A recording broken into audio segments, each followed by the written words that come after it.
Hey there, this is Beth Hovis, the Sweet Urban Living Lady. Have you thought about making your own sourdough bread? Have you thought about making sourdough bread from Kamut flour? Do you grind your own wheat to make your bread? Well, I combine all of those, and I have been learning to make sourdough bread. I've been making bread for many years using yeast, but I've been working on making sourdough bread from Kamut flour because it's an ancient grain. So I've used lots of recipes. I've stumbled and fumbled and bumbled around, and I'll probably show you that sometime. But today I made a recipe and I doubled the recipe. So today I want to show you a possible disaster that I have going on, and I want to check out what I've got going. I wanted to make some sourdough bread for my family. And one of the things I did today is I doubled the recipe so that I have 2 loaves, and then I added more water. And after I started making the sourdough bread, it wasn't turning out quite the way I wanted it to. So let me show you what I've got going on. What I've done is I've added more water. So I've doubled my recipe, and I've been autolyzing the dough.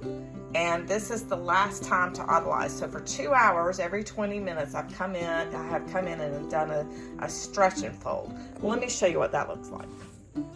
Okay, so this is my last stretch and fold, and yeah, it is so soft that I'm having to wet my hands, which I love the softness, but I'm wondering if it's got enough flour in it. It's like, I can't believe, I think I added like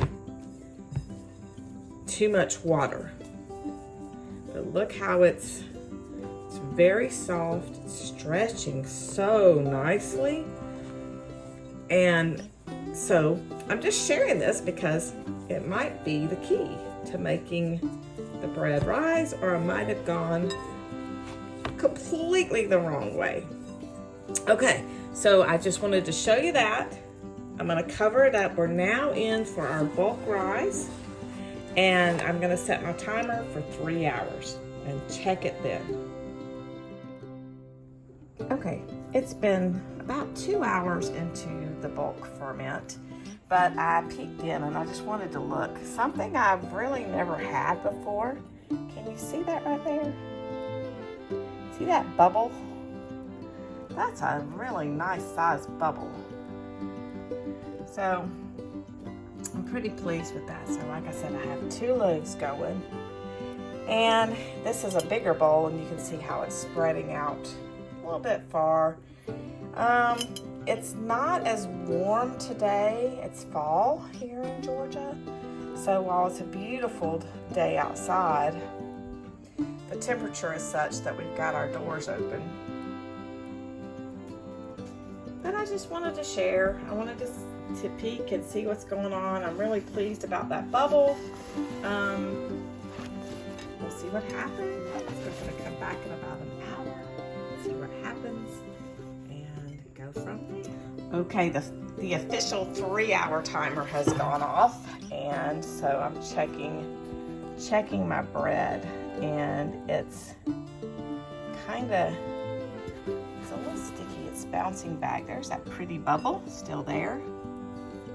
It's, yeah. That's not really bouncing back. So I think I'm gonna let this,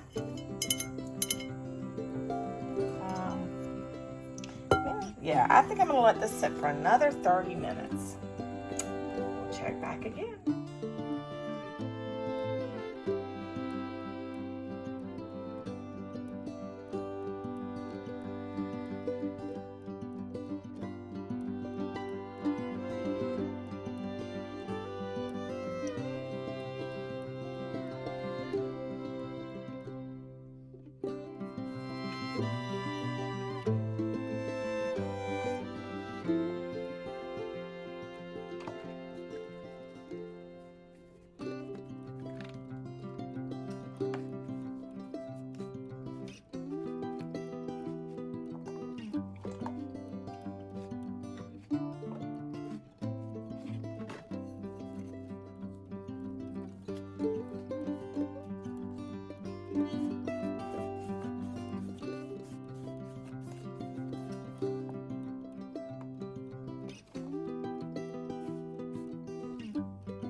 All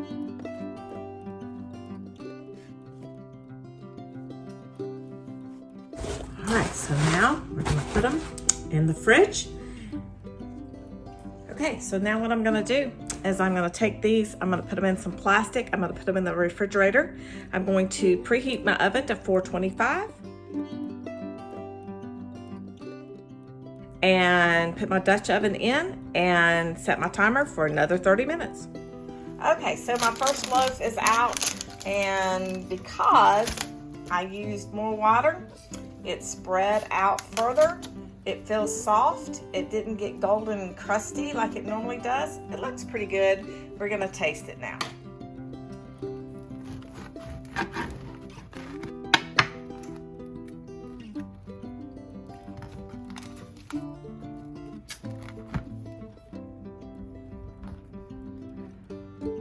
All right, let's taste it.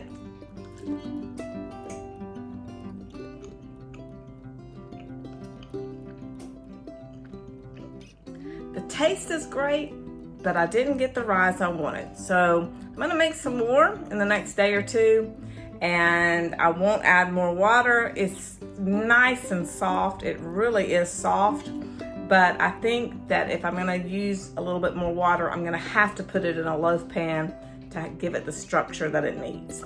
Lesson learned. So, not a complete disaster. My husband, this is seconds.